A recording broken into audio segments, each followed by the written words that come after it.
Baculun kisah boh kaya langka ku boh jerenang jinoka megah rata daerah ramai yang pula nyan barang ekspor letan manfaat macam khasiat buat awak Cina ke bahan baku ngon pegan obat ngon pegan kertas dan zat pewarna jernang lemacam rakan metua na jernang gajah awe dua pihna jernang maknanya no le macam no jernang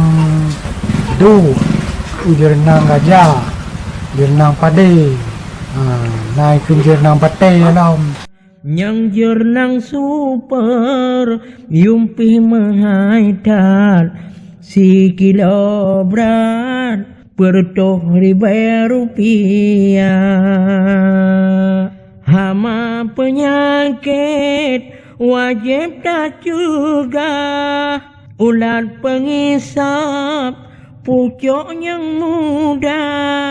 Payah tak pegle tak sempron ulat 6 bulan mehat tak boleh baja.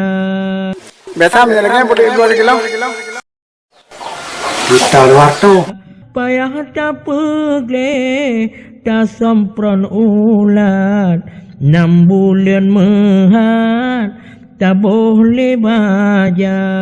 Gohlom na ahli yang carang pegah kiban tapisa jernang jantan betina jernang bantuan rame yang pegah na awe getah oleh tak pula urang belajar renang pigli-gli mangan nyangkut hasil lap nyan menghai harga lejur nang lam gle bisa yang tatat ditebang ba-ba buan awamita so perlekalan jurnang yang luar bak lampau simas tolong kuala jalan melabo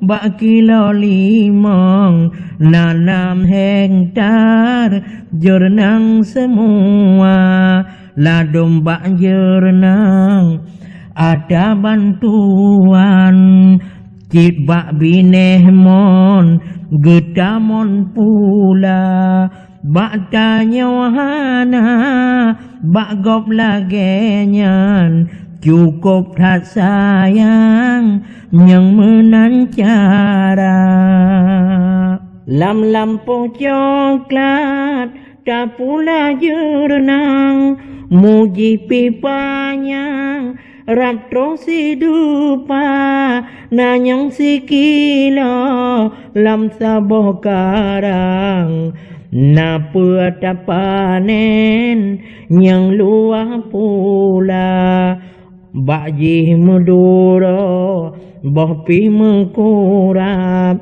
jiblawa menghaitat boh kaya langka terima kasih lolake yang lampuh luah jernang tak pula.